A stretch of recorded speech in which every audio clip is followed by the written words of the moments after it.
So welcome everybody. We're going to be getting started in just a minute as we have folks join us in the Zoom meeting room here. This will be a discussion on how local businesses can be wise about climate, and we'll be getting started in just a minute.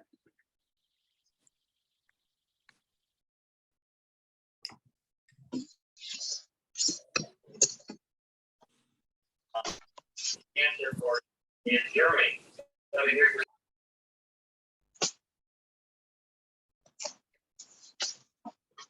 Welcome everybody who is joining. We're going to be getting started in just a minute, giving folks a chance to get into the Zoom meeting room. Welcome.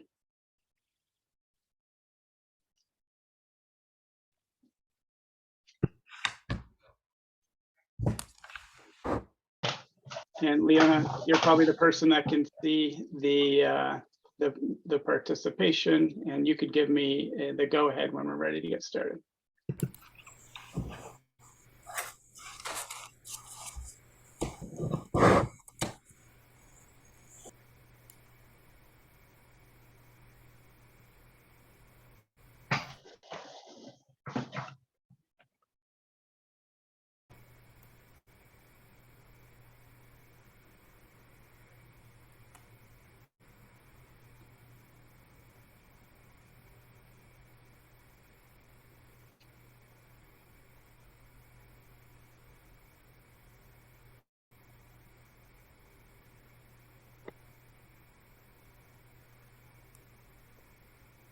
Okay, Leona, how are we doing with folks joining the room? About ready to get started?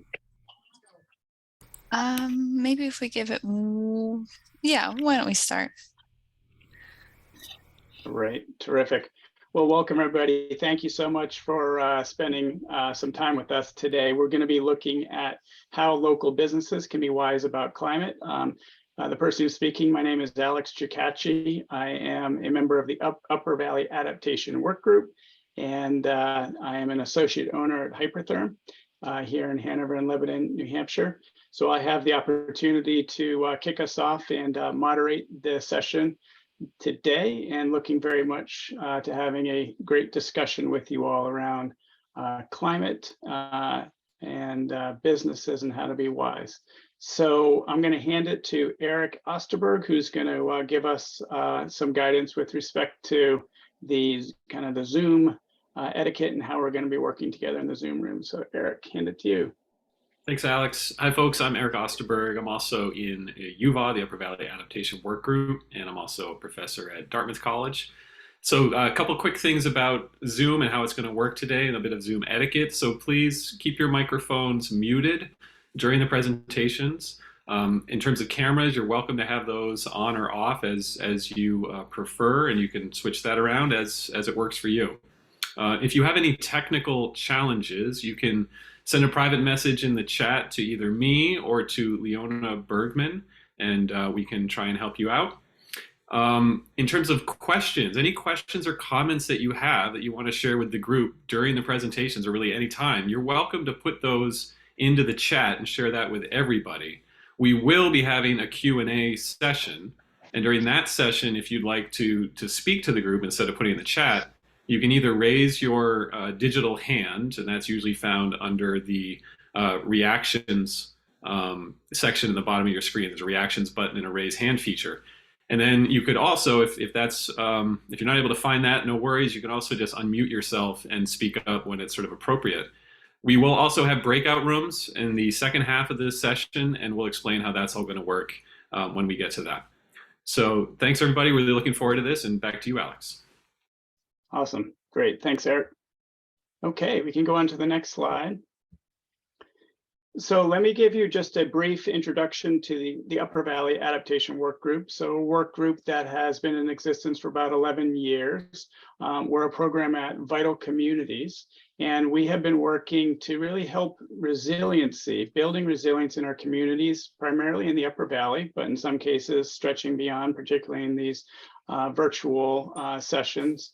But really looking at how can we understand what are the climate impacts that we're experiencing and will experience through research and partnering there so that we can share information and really build education. so that we can be more proactively anticipating, preparing for, and being resilient to climate impacts. You can see the group of partners that are in the work group, and much thanks to all of my UVA colleagues who put on and are hosting this session. So thank you all, and looking forward to a great discussion. So next slide. So just to ground us a little bit in what we're looking to accomplish in this session, the idea is what's a climate-wise business? And we think that it's really taking on the challenge to mitigate climate change, and primarily by reducing greenhouse gas emissions. And so how can we be a part of the solution, the global solution, to slow the rate of change? And of course, we have opportunities to do that in many ways, through our heating, through our transportation, logistics, et cetera. The second is to adapt to climate change by becoming more resilient, recognizing that we're already seeing impacts and will continue to see impacts, and they're projected to increase in coming years. How can we be proactive to understand what they're going to be and become more resilient to our operations, and so that we can be resilient to our customer base, our suppliers, our communities that depend on us, and the local economy? We think that the way to do that is being proactive, managing the risks, managing the anticipated impacts proactively, but also looking for opportunities and leveraging those opportunities. So in our forum today, we're going to be having a great discussion with, we can move on to the next slide, please. We're going to be having a great discussion with two businesses that are on the journey of, I would call it, climate action. Taking proactive measures to reduce their contribution or impact to climate change, but also being resilient to the impacts that we are experiencing and anticipating.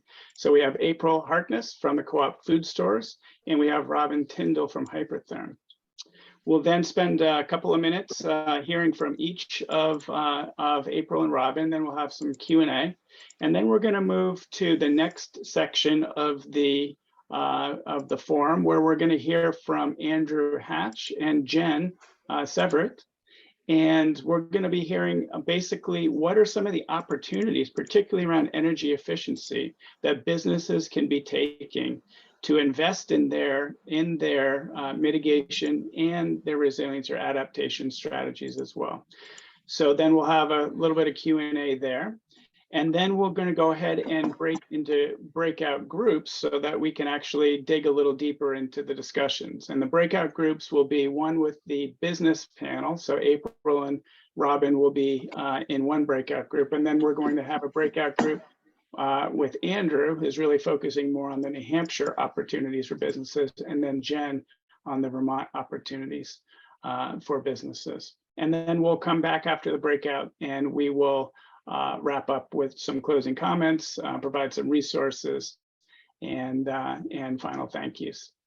So that's our agenda. So with that, I think we're going to go ahead and dive right in. And so I'd like to welcome April, and thank you so much for being here, April. Hi, everybody. Thanks for having me. So I am just going to talk a little bit about the sustainability journey of the Co-op Food Stores. I am in a new role of ESG, so Environmental, Social, and Governance Program Manager here at the Co-op.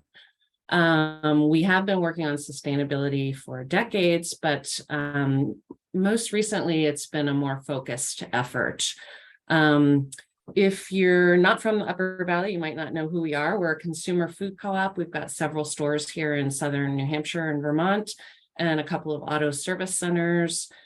We have close to 25,000 members, 350-ish employees, and we do about 87 million in business a year.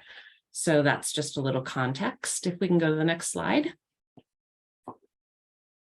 So really our journey with a focused effort around climate resilience started with a board policy.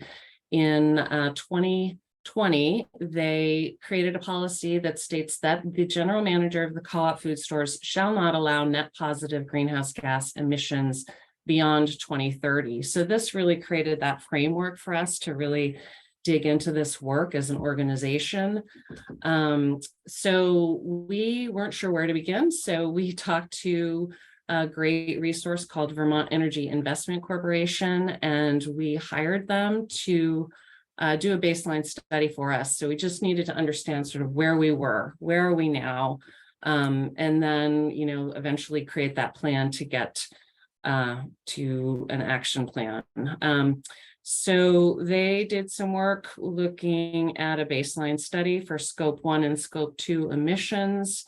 They looked at our historical use of electricity, fuel, and other costs. They looked at our refrigerants. Because we're a grocery store, refrigerants are the huge emissions for us to consider. They evaluated our energy use, greenhouse gas emissions and costs, and our usage data for us. So that was super helpful for us, just really understanding where we were. What's our starting point? We can go to the next slide. So they created a climate action plan for us with some prioritized actions. It was pretty daunting to look at initially, because to do everything within that context, it was going to cost about $10 million. And, no business really has that amount of money just laying around. So we really had to understand, how would we get there? How would we prioritize this? What would it look like over time? What would our savings look like over time? How would we, get that money back? So that was really important to us. So then we started looking at the phase 2 of the work that we were doing with Vermont Energy Investment Corp. We can go on to the next slide. So what they did for us, which they're actually presenting to the board tonight, is a capital plan for optimized emissions. So looking at what our capital expenditures look like, looking at our equipment replacement plan, and coming up with the most efficient options out there, the cost savings summary over time by year. What that equipment cost would look like. So it's going to be really helpful for us, for our facilities team to understand, as they're making purchases, what vendors should they be talking to, what equipment should they be looking at, and also what incentives and funding support is out there. So another component is looking for us at the local, regional, states, so Vermont and New Hampshire for us, and federal incentives and funding that support that's available. And then finally, they're doing a greenhouse gas emissions report for us, again, creating that baseline. So where are we now? This will be really critical for us. For one, providing transparency to our members, to our board, to our customers. And that allows us to sort of create some targets and benchmarks to think about how we can improve over time. We can go on to the next slide. So we're also working internally on some really interesting stuff around waste. We're calling it the co-op loop. So we've got some pretty aggressive waste goals here, goals around packaging, zero waste products, zero waste policies. So all of these things are helping to achieve a circular economy. We can go to the next slide. And another interesting thing that's helped us think about our climate resiliency and resiliency just as a business overall was we walked through a B Corp assessment. We're a cooperative. We can be a B Corp. We aren't necessarily looking to be a B Corp, but it provided a really interesting framework for us to kind of see where we stood in all of these areas. So these are the main sections of a B Corp assessment.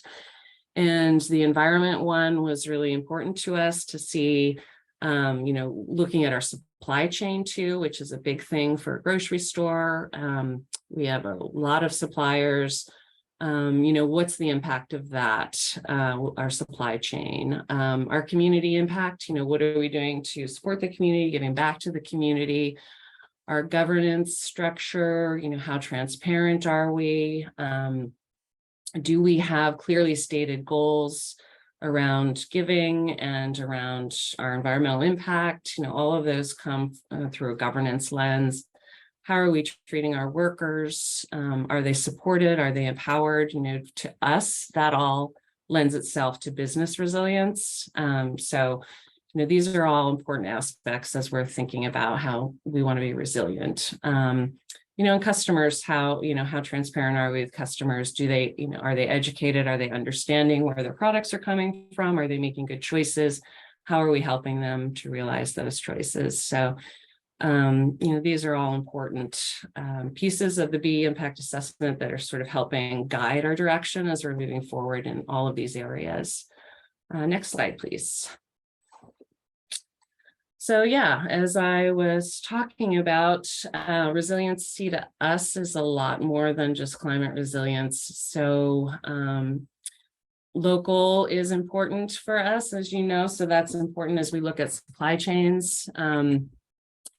We're trying to increase our SKUs of local, our dollar sales of local, and our amount of vendors that are local. So that'll add to our resiliency as we're moving forward. Efficiencies, so Vermont Energy Investment Corp had a bunch of information in their preliminary reporting about efficiencies in terms of our equipment, our lighting, setting timers. There's all these things that we can be doing and will be doing as an organization to become more efficient. We know that these things align with our member values. We just did a big member survey in June, and it was very clear that environmental sustainability and climate action are one of the top 4 goals of our members. So we really need to keep that at the forefront of our business, being member owned. Our social impact is important as a cooperative as well. Those things that we do to support the community, events like this, sort of sharing ideas, transparency as a member-owned business. Our members need to know where we stand and what we're doing and how we're getting there. So, customer employee engagement, all of this is important too. That's one thing I did want to bring up. This isn't the job of one person in our organization. We really need this mindset to sort of permeate through all levels of the organization, and everyone needs to understand why we're doing this, why it's important, and hopefully it's becomes a value of theirs as well. So those are just some of the things the co-op is doing, and looking forward to the breakout session to answer some more questions too. Excellent. Thank you so much, April. Much appreciated. So let's go ahead and we will transition to Robin's presentation, and then we will have a chance for some Q&A with April and Robin together. So Robin, thank you for being here. Sure. Hi, everybody. My name is Robin Tyndall. I'm the environmental stewardship team leader at Hypertherm. And for a little bit of context on the next slide, please, I will explain what Hypertherm is. For those of you who don't know, we're located here in the Upper Valley, but we are a global company serving markets throughout the world, and we make industrial cutting solutions. So basically that means plasma, it means water jet, and it means the software that support those technologies to serve all of these different markets. So if someone needs to cut a material in an industrial setting, whether it be metal or concrete or fabric or N95 masks, they might be using our equipment to do that. Next slide. So it's also important as context to hear about our organization as a mission-driven organization. So we are a for-profit company, but as you can see from our mission statement, we really have a triple bottom line approach of people, planet, and profits. And that piece that's highlighted, enriching our communities and environment, is something we take very seriously. And it's really not just a top-down approach or just a bottom-up approach. It really is, as April said, needs to be pervasive and is pervasive throughout our company's culture and all of our associate owners. We have the support of top management, but we have also people in their everyday work are applying an environmental and community lens to whatever it is they do at Hypertherm. So we consider it a core value. When associate owners walk in the door here, environmental stewardship is one of their values. And we also take a full value stream approach. As you can see from our critical success factors, we consider it part of the recipe that we need to reduce the environmental impact of everything, not just what's within our 4 walls. And so you'll see on the next slide, kind of this representation of our full value stream. So the first thing we want to do is really understand our baseline and manage our data well. And so that has been happening for about 12 years, that we've continued to improve the quality of our data, but we've been doing a rigorous job at measuring and understanding where our impacts are coming from across several different categories. And of course, climate is one of those.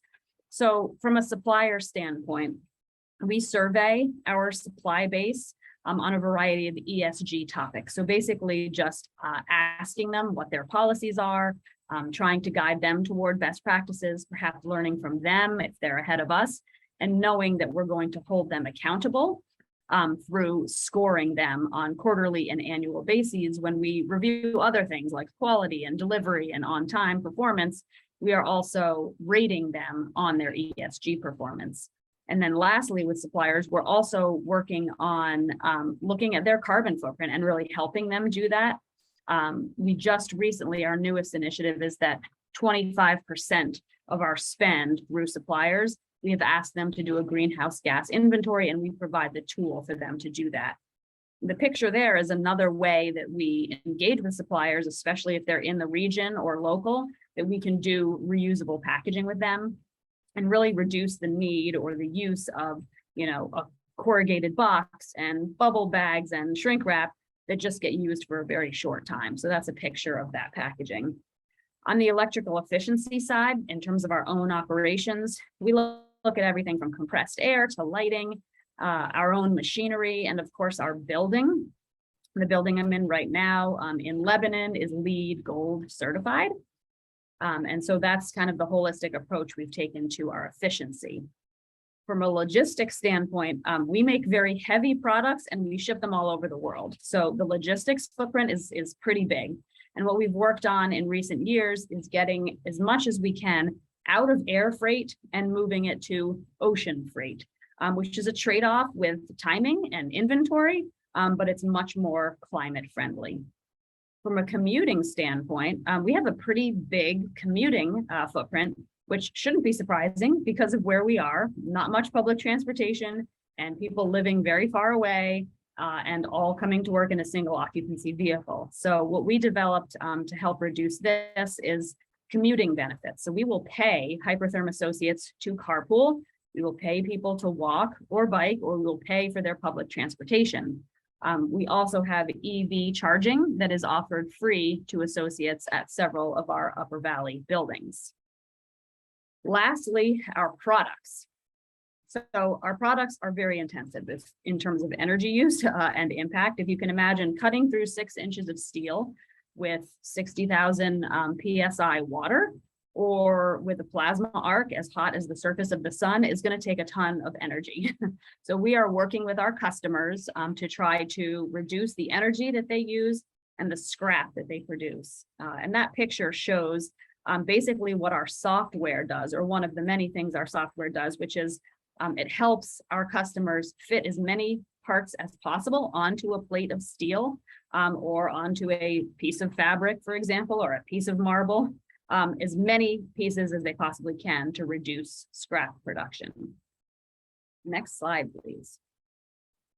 So from an adaptation and resiliency standpoint, I'd say one of the things that we've most considered is being resilient to flood and drought conditions. So this picture here is of our newest building that I just mentioned at 71 Heater Road in Lebanon. And in terms of the way the building was designed, it was really about not impacting the wetlands that are around us, because we recognize those as providing those ecosystem services, which include flood control. So this is a picture of the rain garden, again, resilient to both drought and flood. It handles a lot of the runoff from the roof of our large building, which is helpful in not overloading the wetland with either volume or contaminants from runoff. The next picture also shows that we have pervious pavement. And that was something that was really kind of new 7-8 years ago when we were under construction. And so it's been a learning curve, but that's something that we're happy with, really slowing the flow and again, the impacts with that.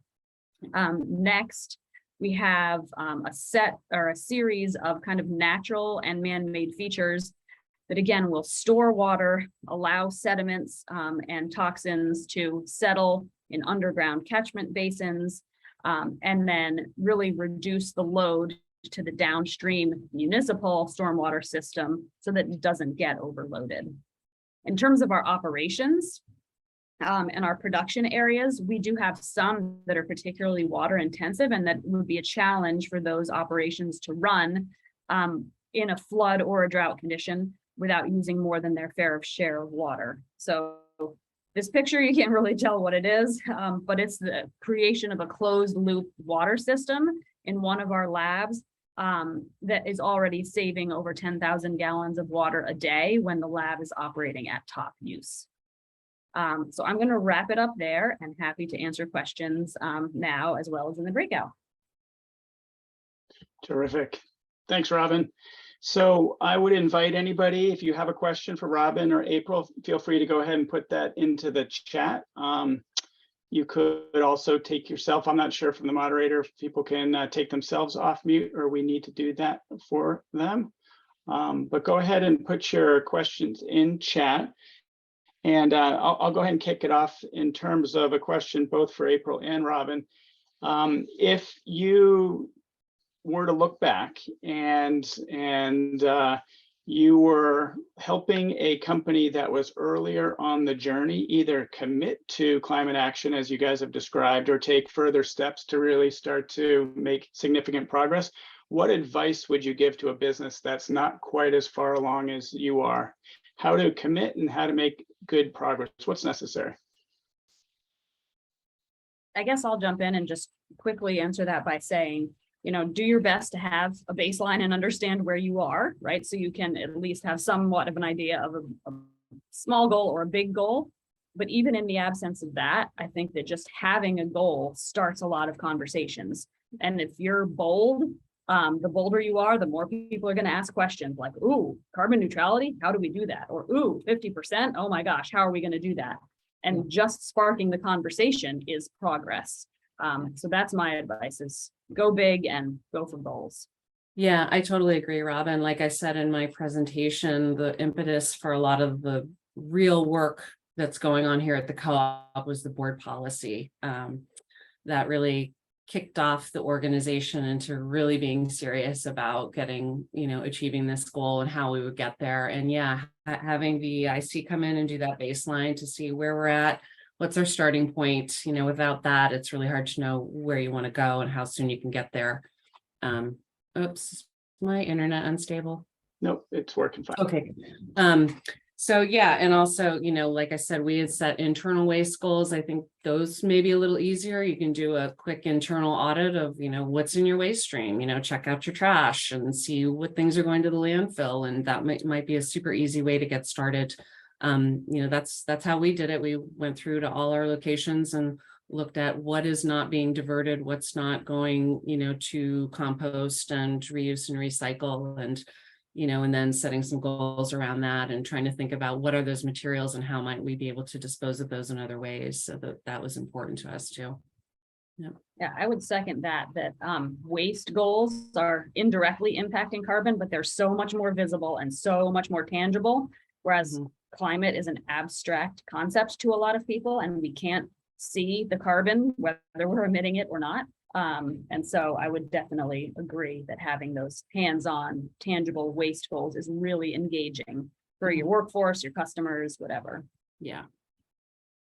Terrific. Great. Thanks, Robin. Thanks, April. Not seeing any questions in the chat.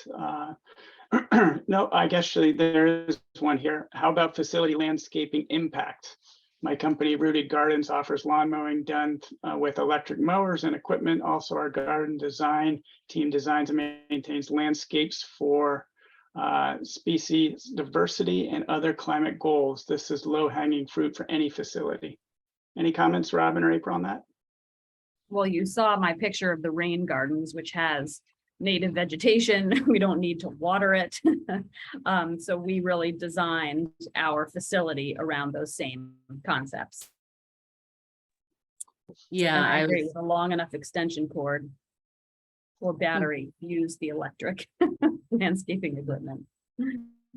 Yeah, we're kind of in an interesting situation. We only own one of our buildings and we lease the others. So, we have to do a little more negotiating with our landlords about, how we're being environmentally sensitive and aware with our landscaping, both within the building and outside the building. So it's a little more complicated for us, but yeah, we just know that this is a value and a priority for our organization. So we try and do the best we can, but we haven't really done anything super creative or interesting with landscaping that I can think of. I do know that the Hanover parking lot repaving is on the list of capital expenditures that VEIC looked at, and they have some recommendations on how to do that better. Terrific. Great. Thank you all. So says for Robin and April, another question in chat here. Do other local businesses reach out to you about what they can do? Has the Upper Valley Business Alliance prioritized any of this work? No, I mean, I think this is a great avenue. This is a real learning experience for local businesses. I can't think of specific local businesses that have reached out for help.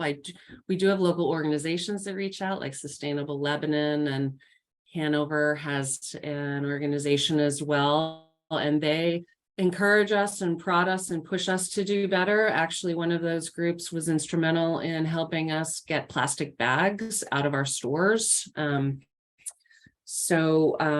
also, they helped us develop the zero waste goals, because those are important to, some of the municipalities and some of the committee work that happens, with our members and active organizations doing stuff around sustainability. But no, we're always happy to help other businesses and share information. And I'll answer both the question from Eric and Sue in the chat with the permeable pavement answer, which is that is an area where other companies and organizations have come to us. It's been surprising to give tours of the parking lot and tours of the storm drainage. But it's really interesting to those people who are paying attention. And yes, our experience with the permeable pavement has been positive.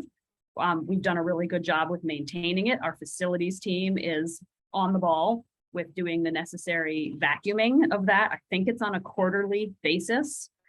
And we did design our parking lots at the very highest traffic and higher speed areas, like the things that are more like a mini road.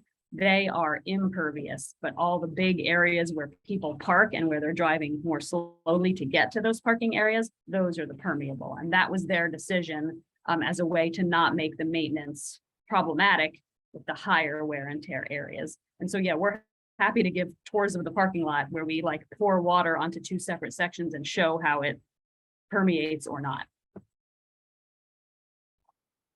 Great. Good questions. Good questions. Maybe I'll just toss out one additional question. So you all have been operating Hypertherm, I think 53, 54 years, co-op food store, several decades here. What have been some of the challenges that you have experienced and thinking in terms of climate disruption? We could go back to Tropical Storm Irene in 2011 or other significant extreme weather events, even taking a chapter out of the pandemic. What have you learned in terms of how to be more resilient as a business based on those challenges you've experienced?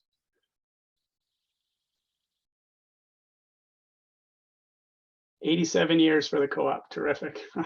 That's more than a few decades.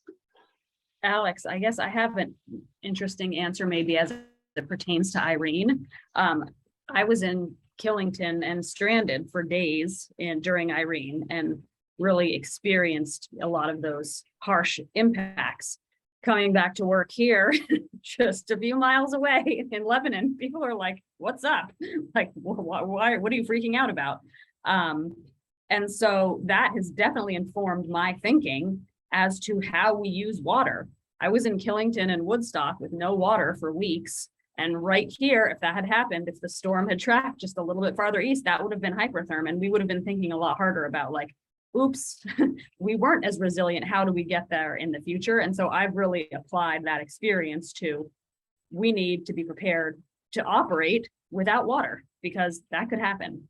Or we need to be able to operate in flood or drought conditions, because that's going to happen too. Great, thanks, Robin. Yeah, I'm not sure how to answer that question. I've been here 6 years, and so this was before Irene. I mean, COVID, it's really about adaptability and flexibility. It put a lot of stress on our employees, I know. I was just reading the other question in the chat about sort of sustainability being part of the brand and whether we've received pushback. I think that's an interesting question, and the answer is yes, there has been some pushback. I do know that there have been some employees that wonder, why do we do the other things we do other than selling groceries? So I think it's just always trying to understand the importance of the work, doing what we can to share information and educate. I think that goes for our customers as well. And being really authentic about it. I think it can feel really disingenuous. There is a real risk of greenwashing, and really being aware and transparent about what you're saying and how you're saying it and when you're saying it. We haven't been really vocal about the work we've been doing yet with VEIC, because we've been waiting sort of to get some progress and make some steps towards progress. So, we don't really want to talk about all these exciting things we could do. We really want to have a plan to get there and be able to articulate that well. And the reasons we're doing it, why we're doing it, how we're doing it, and when we're doing it is really important. Excellent. Thanks, April. Terrific. Okay, gang. Well, thank you so much. Thank you, Robin and April. So we're going to go ahead and transition now to our two speakers, Andrew and Jen, who are going to be speaking on behalf of New Hampshire Saves and Efficiency Vermont. Just noting as we transition there, I noticed your question, Jonathan, in chat. Would there be a role in the Upper Valley for initial consultancy about how to initiate climate action? Maybe you can modify that question. Just let us know who you're directing that to, and then we'll try to get that in touch. And Andrew, thank you for being here today. Well, thanks, Alex, and good afternoon, everybody, and thank you for inviting us along today. I'm sure I speak for everybody by saying that I was very impressed with both Robin and April's presentations and inspiring stories. I have had the privilege of working with both those organizations during the time I've worked in the Upper Valley. My company, Resilient Buildings Group, is contracted to New Hampshire Saves, which is the New Hampshire program that is operated and funded by the Systems Benefit Charge, that is a innocuous little line item on everybody's electricity bill. So that's always an important thing for people to bear in mind. This is a fund that is being continually replenished by funds coming from all the consumers of electricity and, in fact, natural gas in New Hampshire. And I would stress anybody wanting further information should go to nhsaves.com. I work on the commercial, industrial, and municipal side of the program, and my job started in 2019. The reason I'm sat here today is largely because of Vital Communities and their advocacy. They had a group who were campaigning to get Liberty Utilities, as they were called at the time, to provide more resources locally to promote energy efficiency in the Upper Valley. And I've been working now for nearly 4 years to spread awareness of the programs, particularly to small businesses. I work with both tenants and building owners, where they're involving in either renovation or new construction. And in a moment, I'll get on to some of the more other items that can be offered up through the New Hampshire Saves program. But basically what we're looking at is reducing kilowatt hours used and rewarding the use of above code energy efficiency equipment. Next slide, please. The program is broken up electrically into 3 buckets. The large businesses, 200 kW or more, smaller businesses, anybody that is a commercially metered business that doesn't meet that threshold of 200 kW, and then finally the municipal programs. And why that's important is that there are some slightly different terms of business that are offered for each of those particular categories.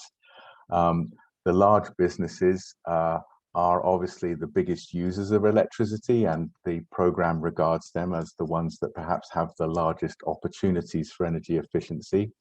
The small businesses are the people that perhaps they don't have the resources available to do some of the work. It's that concept of first cost, and New Hampshire Saves is there to help overcome some of those barriers.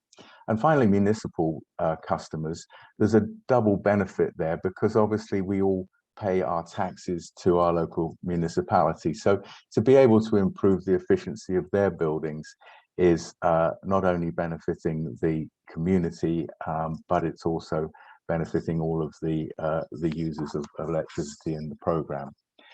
The concept around New Hampshire Saves is that it does benefit everybody, just not the recipients of the incentives. Next slide, please. So how does it work? I know that I have a lot of people who are just thinking about rebates, and if I was given a choice of what I least like to do, it's provide rebates, because it says to me, the work's already been done, the decisions have been taken, we haven't changed hearts and minds, and I think that's unfortunate. So I always try to lead in with, how do you get started with New Hampshire Saves? And you can never be too early, but sometimes you can be too late. So the first thing is energy audits. Simple walkthrough audits to assess opportunities are available at no cost through your utility. Technical assistance is taking those findings and getting into some more detail, maybe getting into a specific project to identify savings and opportunities. And energy benchmarking is, again, a way to give people the data they need to inform the business decisions on how to move forward. We worked with the co-op food stores in Lebanon last year and the year prior, having done some energy assessments, and then worked hand in hand with them as they did their renovation of the Lebanon store and providing incentives through for lighting as well as for a lot of their new equipment. So the incentives and rebates is a very important component, but I feel that the most important thing is being available as a resource. And I must stress that the services that I offer at no charge. So, I will work to confirm the eligibility of a program or a project, help to complete the applications, gather all the necessary data, and do the submission of the forms. So making the lift as easy as possible to actually access these opportunities.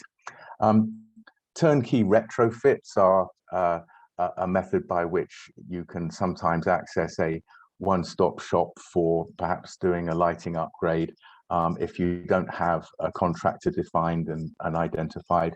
And sometimes these retrofit programs can be very advantageous in terms of the amount of incentive available. New construction pathways is a concept that I can get into more for people who are interested, but just to paraphrase, the whole notion is that a whole building is incentivized either for a complete rehabilitation of a building to improve its energy efficiency beyond code, or to assist in the new construction and drive towards maybe a net zero building. And finally, the component of on-bill financing is a very important tool in the toolbox.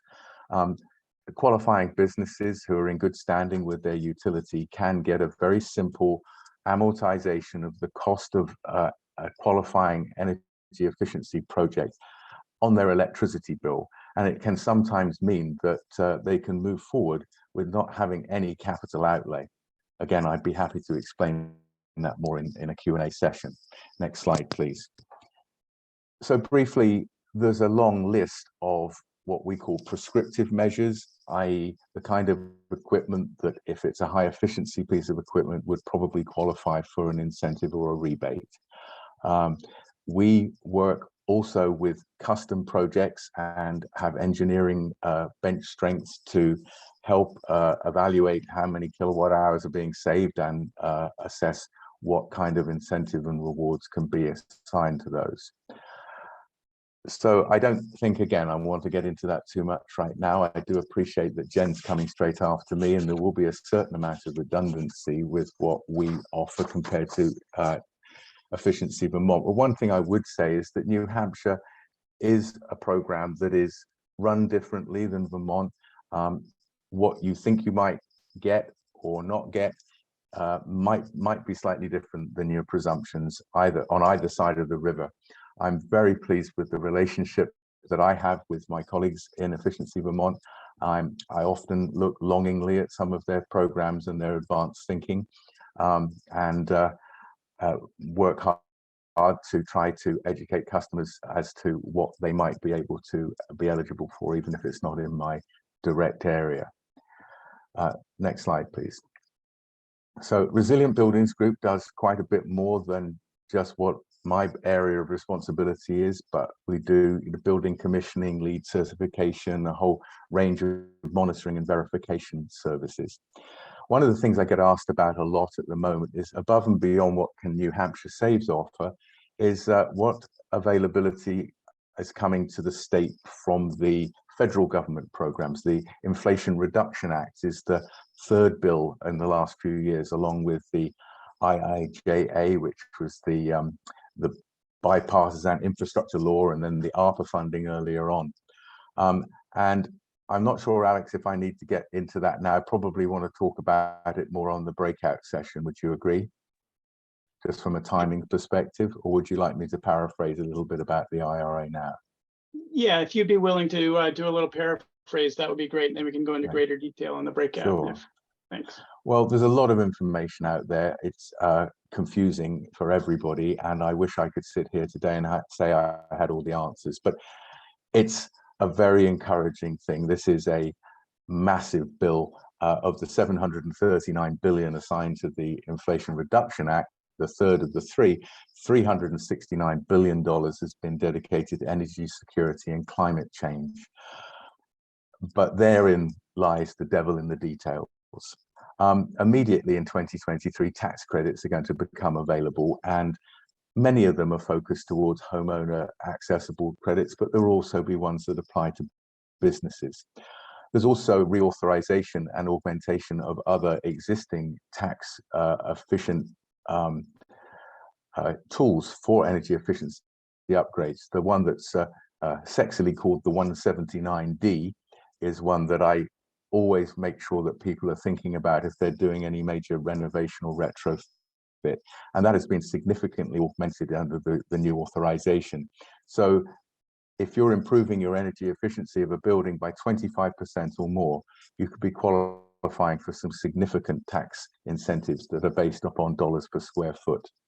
Obviously, we've heard a lot about electric vehicles and those sort of things as well. The other part of the money is still to be determined in New Hampshire. I've already seen in how Vermont has got ahead of the game and is already starting to plan how to distribute funds through their state programs.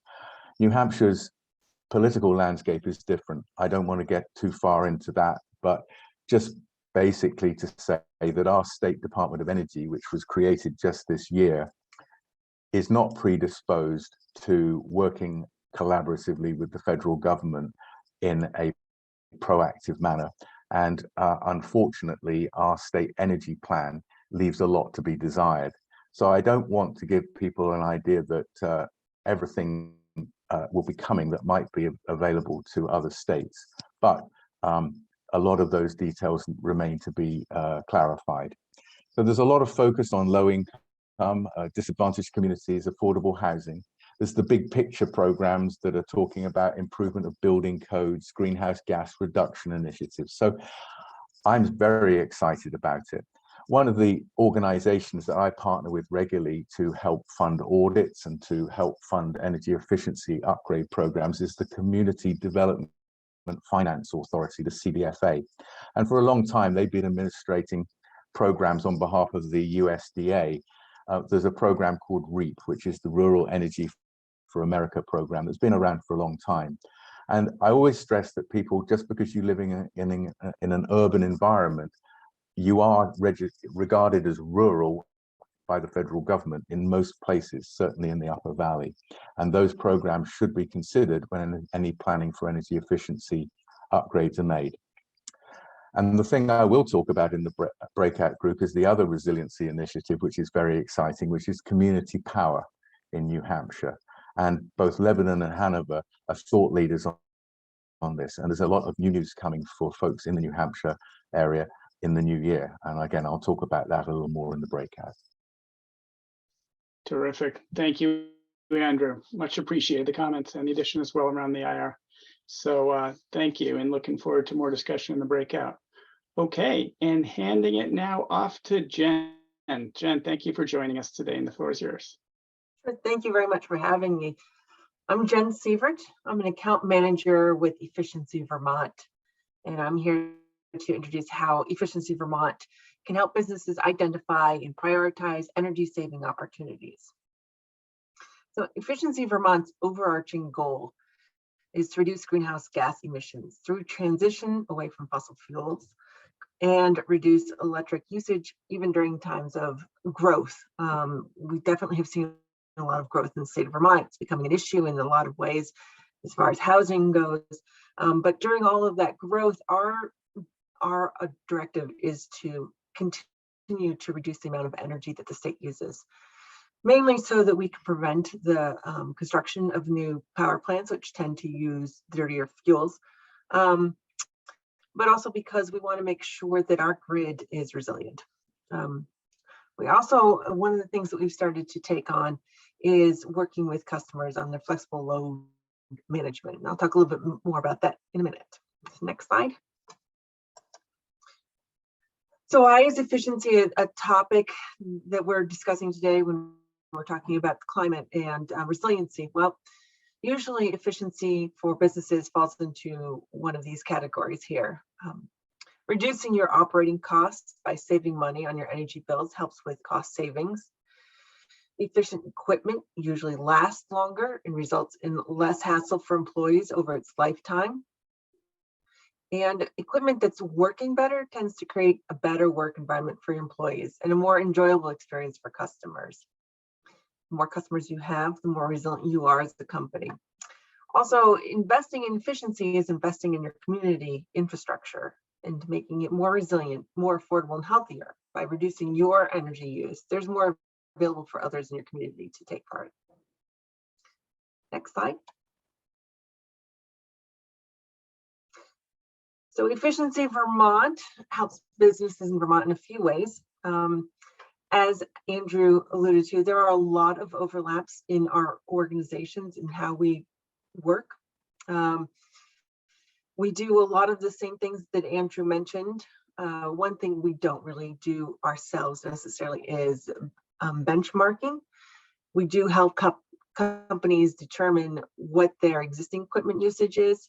But when it comes to large scale benchmarking, we usually work with contractors to do that work.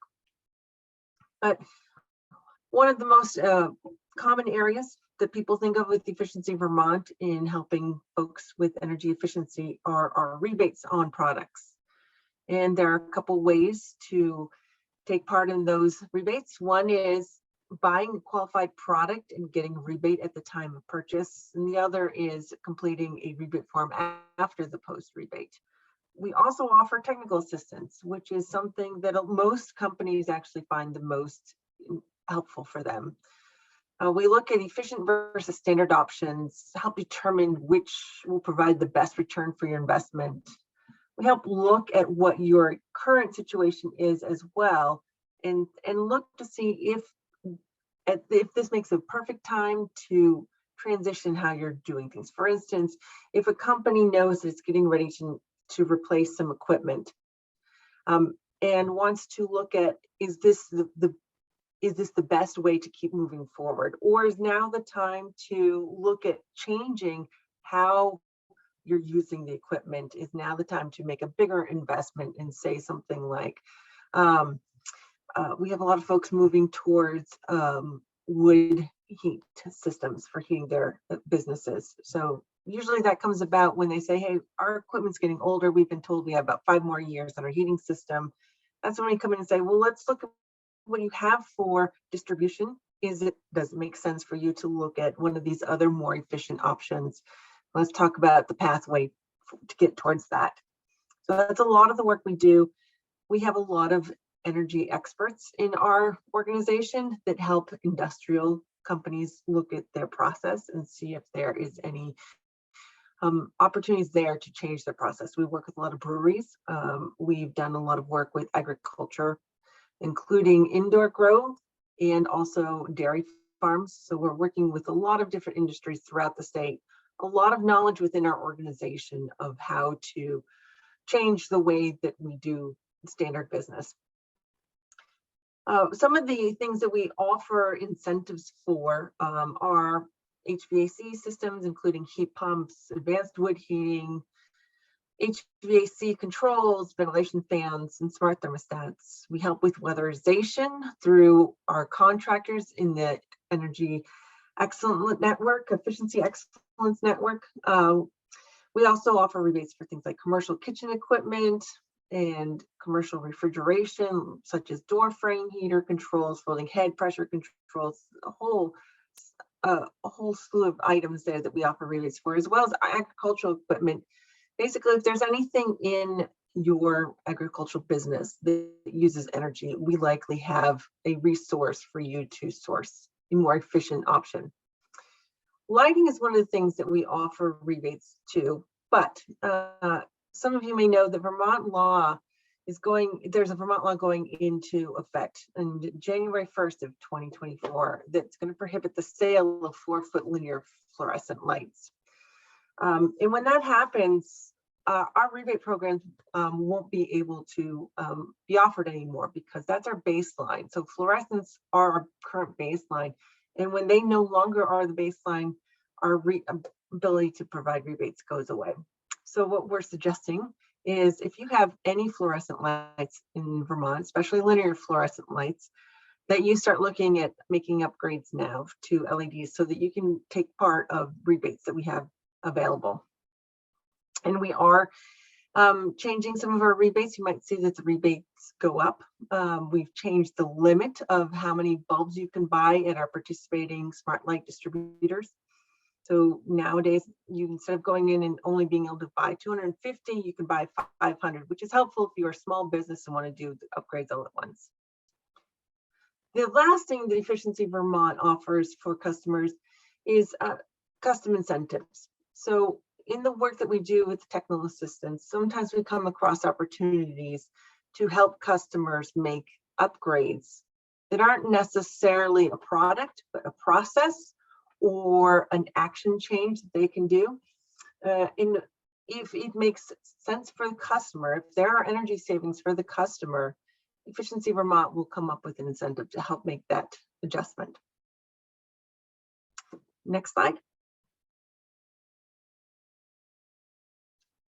So here's just a quick slide, the high cost of doing nothing.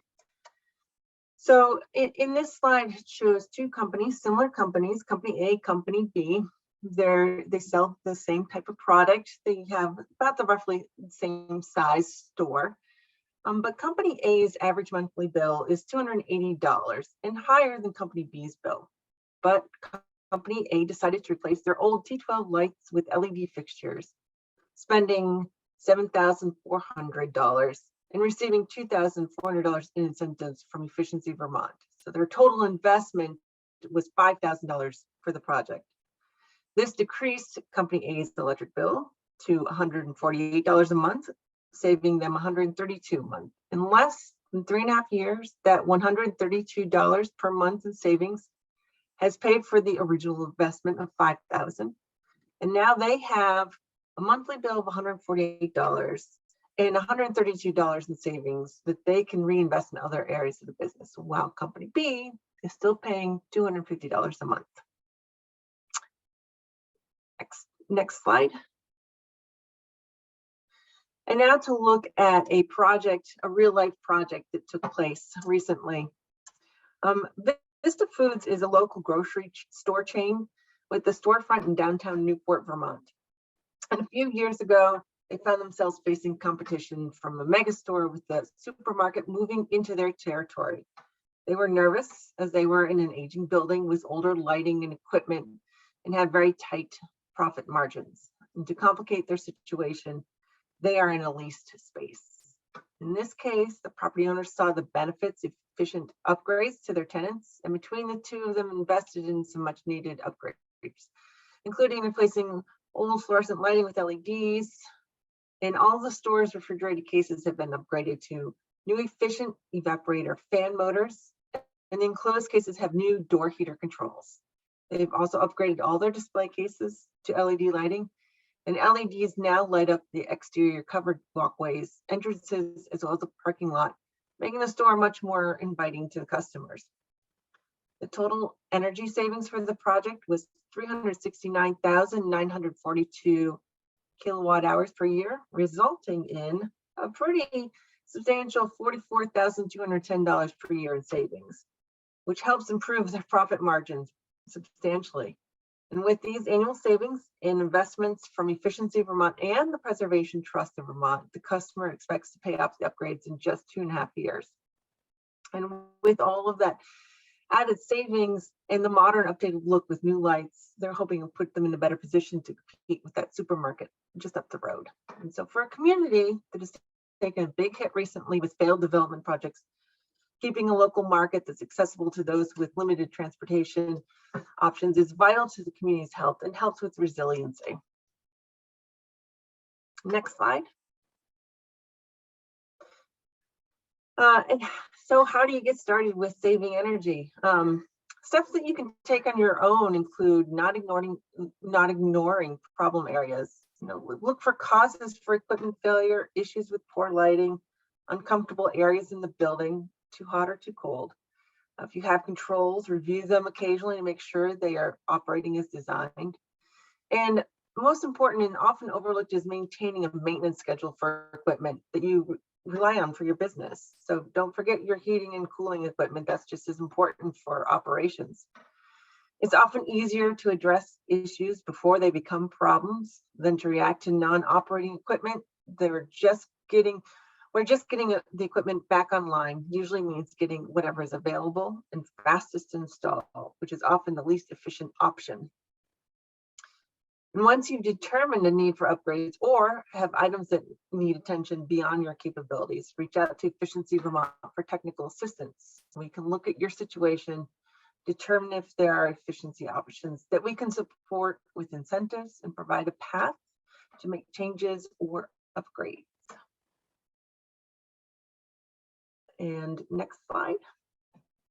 That's it. So in my capacity at Efficiency Vermont, I operate the same as Andrew in the sense that if you have questions about incentives, what you need to do to tap into those incentives, the forms you need, are there other financing options? Are there other paths that you can take? We work a lot with the Preservation Trust of Vermont for projects. We bring in other third parties as needed. I'm the person to reach out. I can direct you to the appropriate person within the organization. Or in some cases, my colleague, Megan Chambers, takes care of some of the folks in the Upper Valley as well. So thank you very much. I want to thank Upper Valley Adaptation Group for hosting this presentation. Thanks, Jen. Terrific. Much appreciated in your comments there. And as well, Andrew. So let's go ahead and open it up to Q&A. And so I would invite folks to put your questions right into the chat, and we can direct that to Andrew and Jen. And then after a little bit of Q&A here, we will be breaking out into our breakout rooms. So while maybe some questions are being entered, I guess a question that I would have for you, Jen, I think you did a helpful job kind of saying what are the different why efficiency and what are the different kind of motivations. There's cost savings, there's resilient equipment, there's customer and employee experience, making people more comfortable, as you explained, and then environmental and community impact. So I guess my question for both of you is what do you see as the motivations, the primary motivations that people are engaging with you to get more energy efficient? And then how are some of those multiple benefits realized, understood, and communicated by the business? So how are they getting multiple benefits? And then is that important to their customers? Are they communicating those multiple benefits out? Do you want me to tackle first, Jen? Go ahead, Andrew. Yep. Okay. Well, my reaction is obviously it depends how customer or public facing the organization is. The work, the motivation to do it, recently in New Hampshire, a doubling of the rate of electricity is definitely a motivator. But I think still people's awareness of the need to act. I was going to say earlier about when Robin was talking, it's like, make a plan, but at the end of the day, just start now and do something. And I think people are reacting to what can I do to personally affect the effects of climate change, and energy efficiency is job one. So that's good. It is definitely not anymore a the notion of you being a sort of freak or a hippie doing this stuff is fortunately gone. I'm old enough to remember when it was a bit weird to have all these green ideas, but now it's very mainstream. And in fact, so many, I mean, this acronym ESG is a thing. The expectations of Wall Street are even, what are you doing to mitigate your role in climate change? And so everybody is being asked by their customers to step up. I don't think it's a matter of a choice. So I think this is all very good for the future of advancement in this area. I would say that it's that there's lots of different reasons why people reach out to us, and they may not realize that themselves that there are more than one reasons why they're coming to us. There are some people come to us because they want their business to be sustainable, to be resilient, do their part for the environment. There are ones that come to us because their customers demand this of them.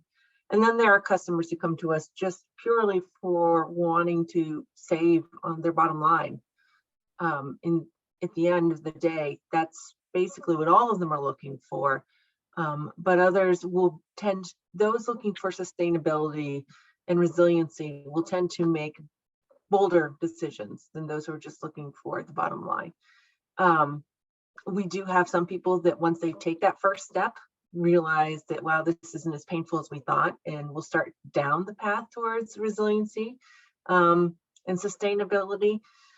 And as far as communication goes to their customers, it depends on who their customers are. If it's a co-op, it's something that their customers want to know. If it's an industrial customer, it depends. Most of the time, they're not necessarily bragging about what they are doing. They just show it to their customers either through reduced prices or just better offerings to them. I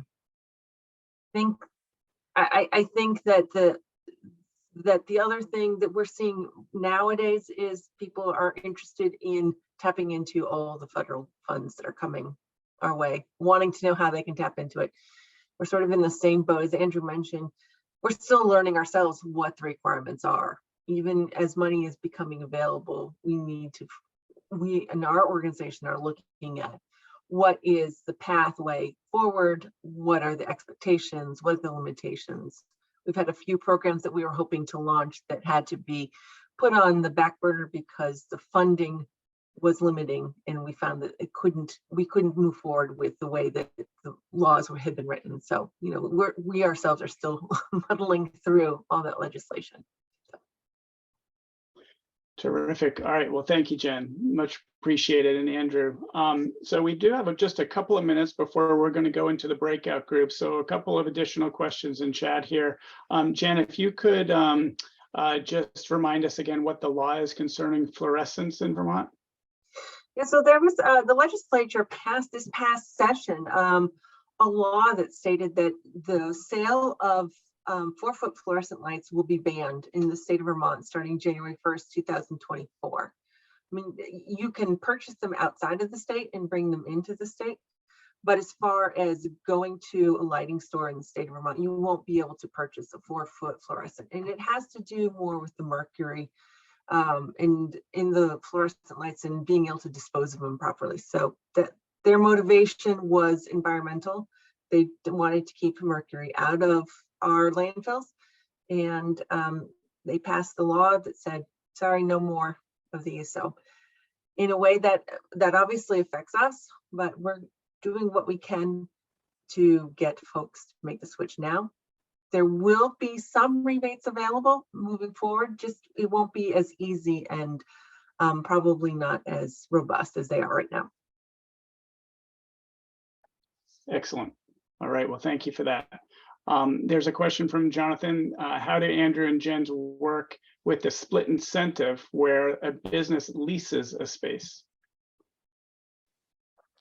Well, from my perspective, the person that is responsible for determining how the incentive or rebate gets paid is the customer record of the utility. So if you're a tenant and you pay your electricity bill, then you are the person eligible for receipt of the incentive.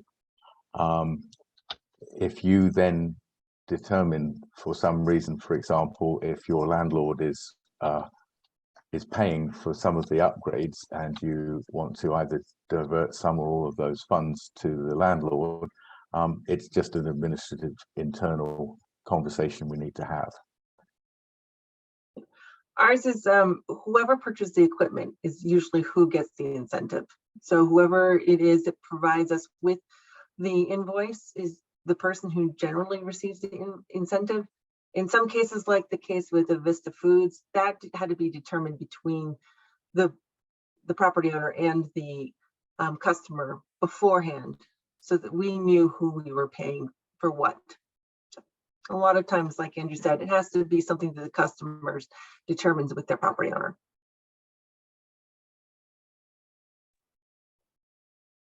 All right, terrific. Thank you so much. And then we had one question from Lisa, which is the local workforce for weatherization energy efficiency work able to keep up with the demand? Is there a gap there? Yes, absolutely. And that's one of the things that Vermont's working on with some of the funding we got, is to enhance the workforce, but it is a big hurdle, definitely. I obviously echo that.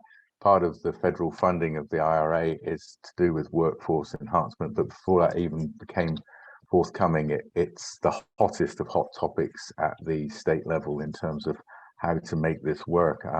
You know, money's only one piece of the puzzle. We need people to do the work, and there's a dearth of talent. And yes, we're hiring if anybody's interested. Do you have a sense? I mean, what sort of backlogs are you seeing on this kind of work? I think what we're seeing right now is contractors are not even able to do energy audits for the next 3 or 4 months. Some contractors are booking into the spring of next year already. So we have a challenge, especially in Vermont and the Northeast Kingdom, where already we had a low number of folks enrolled in our program for various reasons.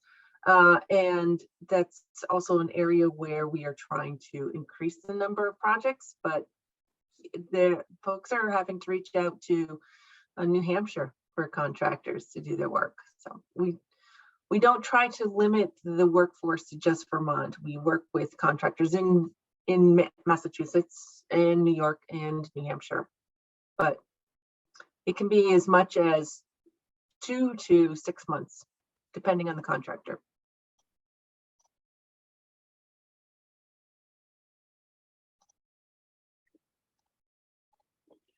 Okay, gang. So great questions. I think we covered all the ones in the chat for Andrew and Jen. So we do have about 15 minutes remaining, and I guess we do have a question whether for the group, do we want to go ahead and break into breakout? So then you would have a chance to speak with Jen about Vermont, Andrew about New Hampshire, that are 2 breakouts, and the third would be with April and Robin with respect to businesses. Or should we just go ahead and stay in the main session here and continue question and answers for all of the 4 panelists? So I'm going to ask you to maybe just do a vote with your reaction button down below.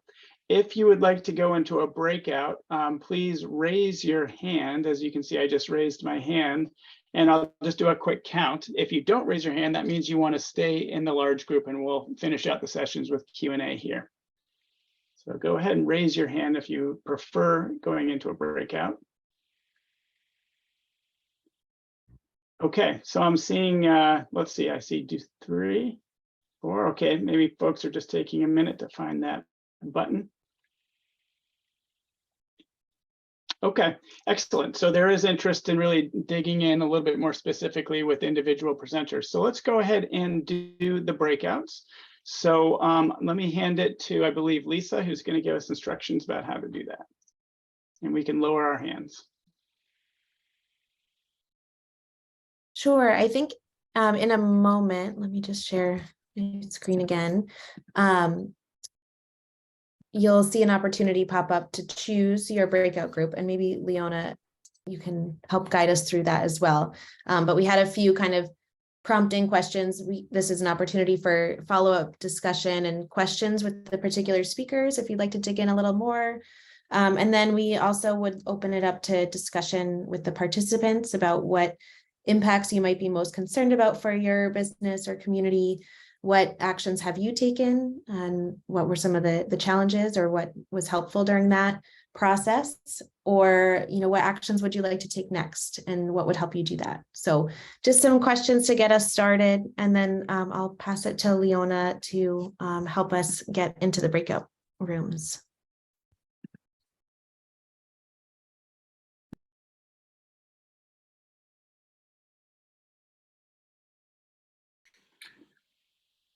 Hey, April, I've got a question while we have a moment here. So are you folks thinking about a bit of, maybe publicity is the wrong word, but at least out to the membership, like trying to get the word out when you guys feel like you've got the plan in place? You're gonna do a bit of a launch, for lack of a better term? Yeah, definitely. I think